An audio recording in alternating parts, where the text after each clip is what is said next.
ছাত্রছাত্রীরা, এখন আমি তোমাদের দেহ তরল এটা নিয়ে আলোচনা করছি।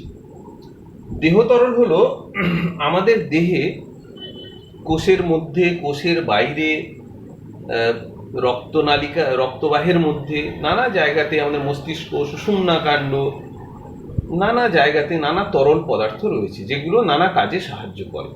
তাহলে আমাদের দেহের মধ্যে যেসব তরল পদার্থগুলো নানা কাজ করে সেই তরল পদার্থগুলোকে আমরা বলি দেহ তরল। তো দেহ তরলের মধ্যে সবচেয়ে গুরুত্বপূর্ণ যেটা, সেটা প্রথমেই আসবে রক্ত বা ব্লাড। রক্ত সম্বন্ধে আমরা পরে ডিটেলেই পড়বো, কিছুটা ডিটেলে। শুধু রক্ত বলে রাখি, রক্ত হলো এক ধরনের যোগ কলা, তরল যোগ কলা হলো রক্ত। আমরা রক্তের কথা আগেও পড়েছি, আমরা সেখানে কলা পড়তে গিয়ে তরল যোগ কলা, এবং এর মাধ্যমে বিভিন্ন পুষ্টি উপাদান, অক্সিজেন, হরমোন এগুলো কোষে কোষে পৌঁছে যায়। আবার কোষে উৎপন্ন যে বিভিন্ন রেচন পদার্থ সেগুলো রক্তের মাধ্যমে প্রবাহিত হয়ে দেহের নির্দিষ্ট রেচন অঙ্গগুলোতে পৌঁছে যায়। এছাড়াও রক্তের বিভিন্ন কণিকা রয়েছে, শ্বেত রক্ত কণিকা আমাদের রোগ প্রতিরোধে সাহায্য করে। এর কাজ রয়েছে দেহের রক্ত, দেহের জলের ভারসাম্য রক্ষা করে, অম্ল ও ক্ষারত্বের ভারসাম্য রক্ষা করে। তাহলে এগুলো হচ্ছে রক্তের বিভিন্ন কাজ। রক্ত নিয়ে পরে আমরা আরো পরে আলোচনা করব। এরপরে আসবো দ্বিতীয় যেটা, সেটা হলো লসিকা বা লিম্ফ। লসিকা, লসিকাও এক প্রকার তরল যোগ কলা। লসিকাকে আমরা বলি পরিবর্তিত কলারস। পরিবর্তিত কলারস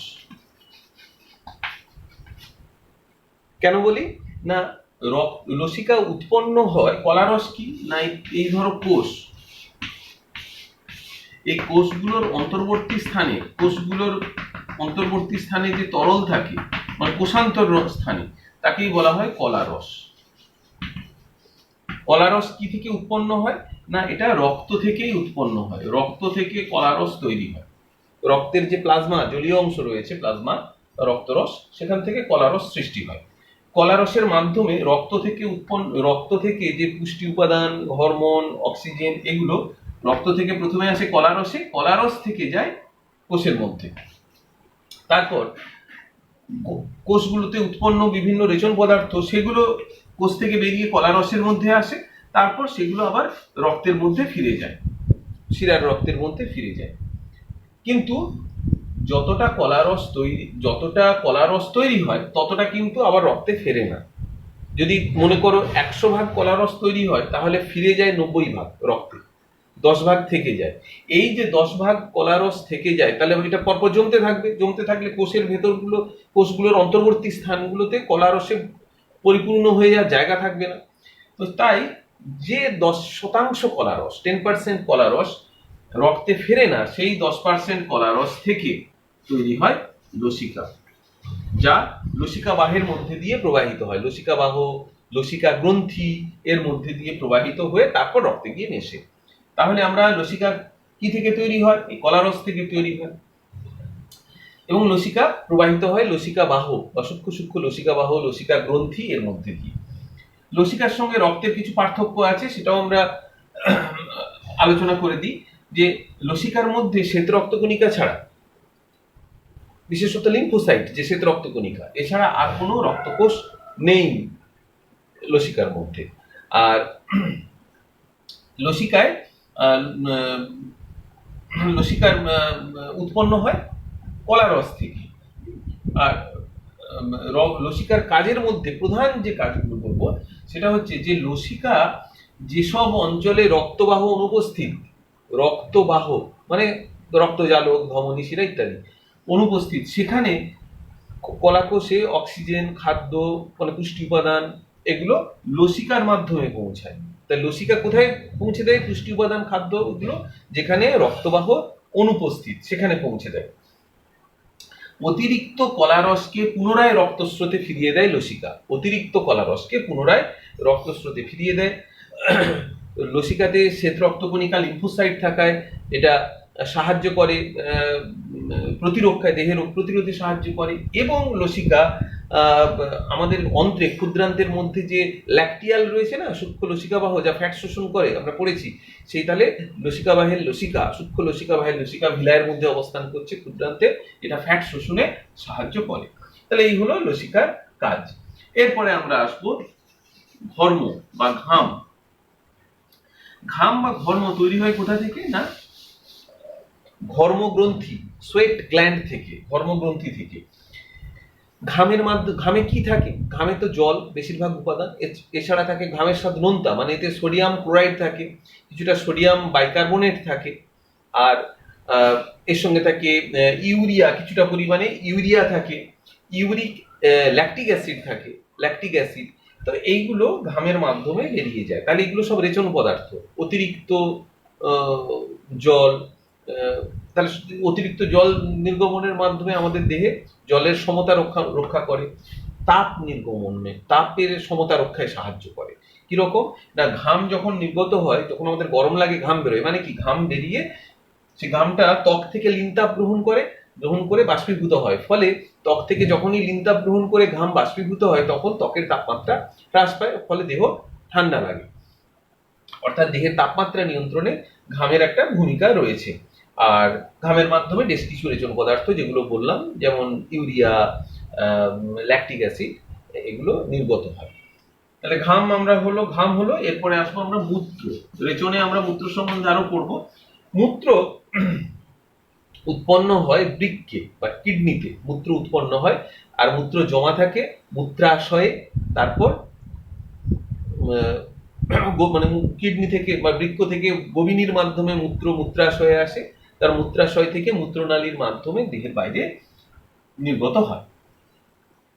এই মূত্রের প্রধান উপাদান কি? জল।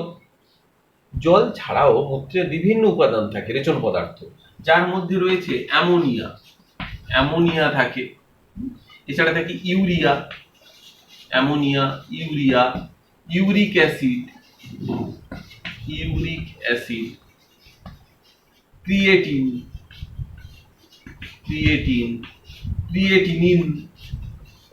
ক্রিয়েটিনিন, এগুলো বিভিন্ন রেচন পদার্থ, এগুলো মূত্রের মধ্যে রয়েছে, প্রধান রেচন পদার্থগুলো।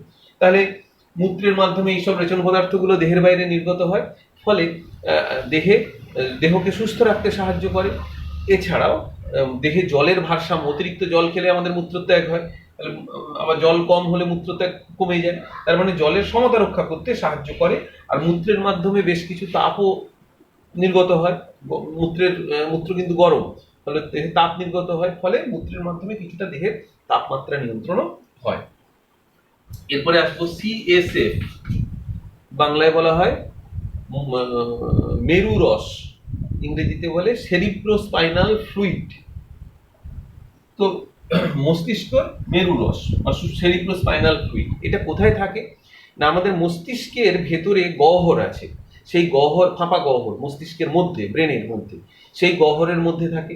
তারপর শিরদাঁড়ার ভেতরে যে সুষুম্না কাণ্ড রয়েছে, স্পাইনাল কর্ড বা সুষুম্না কাণ্ড, তার ভেতরে যে ফাঁপা নলের মতো সুষুম্না কাণ্ড, ভেতরটা ফাঁপা, সেই ফাঁপা জায়গায় রয়েছে সুষুম্না কাণ্ডের ভেতরে। এছাড়া মস্তিষ্কের যে আবরণ আছে, সেই আবরণের 3 ত্রিস্তর আবরণ আছে, সেই আবরণের সাব অ্যারাকনয়েড স্থান বলে একটি স্থান আছে, সাব অ্যারাকনয়েড স্থান, সে তার মধ্যেও রয়েছে এই সিএসএফ, সেরিব্রোস্পাইনাল ফ্লুইড। এটা কি করে না, মস্তিষ্ক ও সুষুম্না কাণ্ডের যে স্নায়ুকোষ, সেগুলোকে পুষ্টি প্রদান করে, অক্সিজেন সরবরাহ করতে সাহায্য করে। আবার স্নায়ুকোষে, মস্তিষ্ক ও সুষুম্না কাণ্ডের স্নায়ুকোষে উৎপন্ন রেচন পদার্থগুলোকে পুনরায় আবার রক্তে ফিরিয়ে দেয়, এই কাজ করে। এছাড়া বিভিন্ন মস্তিষ্কের আর সুষুম্না কাণ্ডের মধ্যে যে চাপ রয়েছে, সেই চাপের সমতা রক্ষা করে, মস্তিষ্ক ও সুষুম্না কাণ্ডের মধ্যস্থ চাপের সমতা রক্ষা করে। এছাড়া রয়েছে সাইনোভিয়াল ফ্লুইড বা সাইনোভিয়াল